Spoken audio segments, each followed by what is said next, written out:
当今世界全球经济动荡，债务成为了每个国家绕不开的话题。身为头号债权国，中国的地位不言而喻。然而碰上老赖收不回借款，着实令人头痛。可奇怪的是，有人却认为对中国来说，这是一次前所未有的机遇。因为回溯历史，有一个国家也曾经面临着同样的处境，那个国家便是美国。不可思议的是，危机过后，美元犹如一颗星星冉冉升起。近年来，中国经济飞速崛起，在萧条低迷的国际环境里杀出重围，成了一道亮丽的风景线。眼看着中国蒸蒸日上，各国纷纷坐不住了，开始向中国借钱。可俗话说得好，借钱容易还钱难，每个国家都有自己的小心思，未来又充满了变数。一旦借债国家经济滑坡，中国很可能面临着被赖账的尴尬局面。而在历史的书页之中，总藏着答案。在债权问题上，美国曾是标杆。在中国崛起前，上一个全球性的债权大国正是强盛时期的美国。但这条通往第一的路并没有那么好走，美国用了足足80年才将美元送上了全球之巅。而美元最强劲的对手，毫无疑问是英镑。曾经日不落帝国的荣光照耀在世界各处，身为全球最强大的殖民者，英镑的地位不可撼动，伦敦更是全球财富的汇聚之处。然而野心勃勃的美国如同一只隐藏在草丛里的雄狮，虎视眈眈地盯着英国，一旦时机成熟，便会咬穿英国的脖颈，给予其致命一击。19世纪70年代，时机即将成熟。1870年，美国的国内生产总值首次超越英国，揭开了历史的新篇章。2年后，美国的购买力也一路飙升，将英国甩在了身后。尽管受多重因素影响，在后续的40年时间里，相较于英镑，美元依旧处于较为弱势的地位。但是单单从经济规模上来说，美元已经开始具备取代英镑的资格。这些铺垫为美元的强势赶超埋下了深刻的伏笔。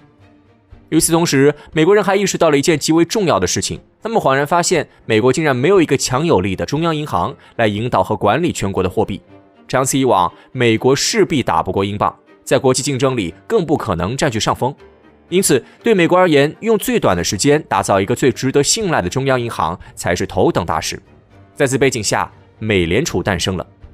时至今日，美联储依旧是管理美元最重要的机构，而美联储的诞生也令美国经济如虎添翼，赶超英国的势头更加强劲。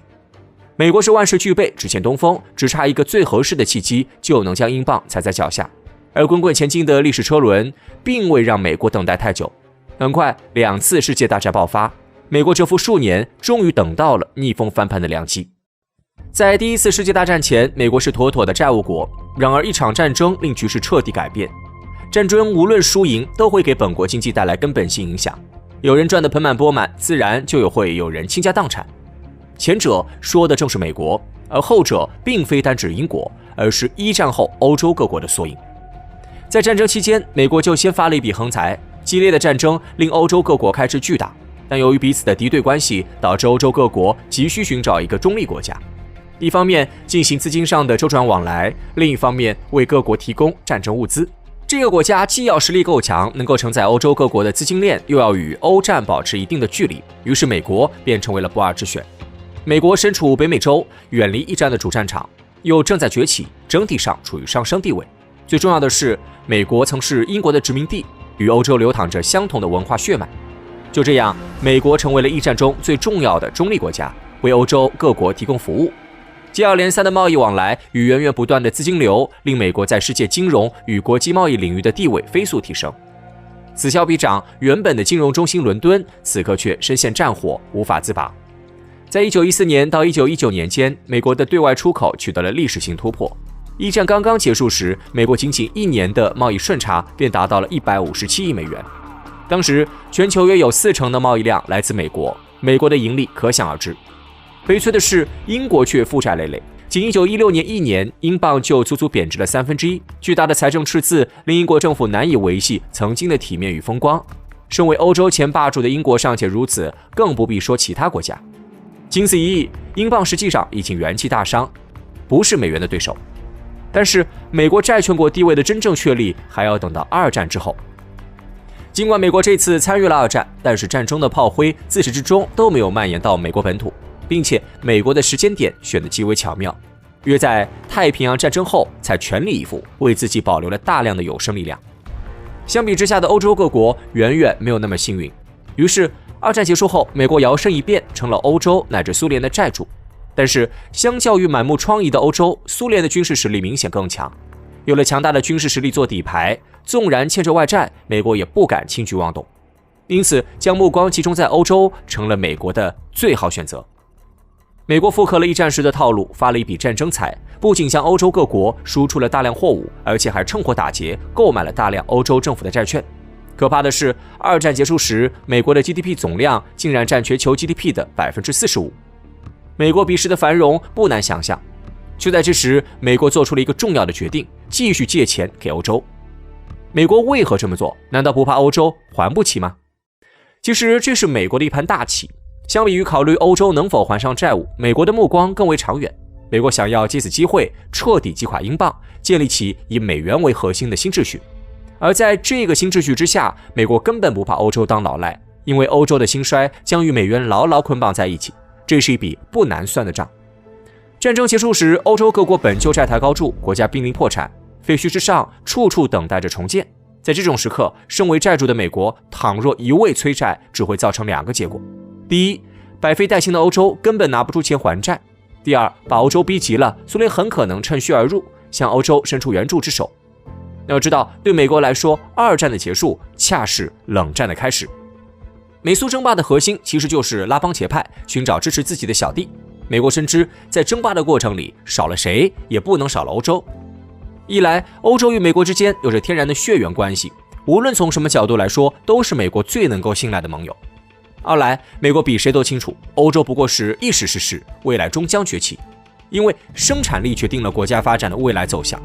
2次工业革命都起源于欧洲，欧洲有着无法撼动的工业基础。既然如此，与其当阻碍欧洲发展的恶人，美国不如给自己换一个剧本，充当欧洲的贵人。在此背景下，马歇尔计划出台，美国出手阔绰，助力欧洲复兴。美国不怕当债主，怕的是欧洲不愿意认自己为债主。一旦欧洲复兴，许多问题都将迎刃而解。最首要的就是欧洲有能力还债，填补上美国的财政窟窿。另外，经济上已经产生了不可分割的联系，两方的政治联盟自然也更加牢靠。但是美国愿意继续当欧洲的债主，可不是白当的。美国蓄谋已久，趁着欧洲虚弱，苏联尚未发展为完全体，便顺势而为，利用布雷顿森林体系将美元与黄金挂钩。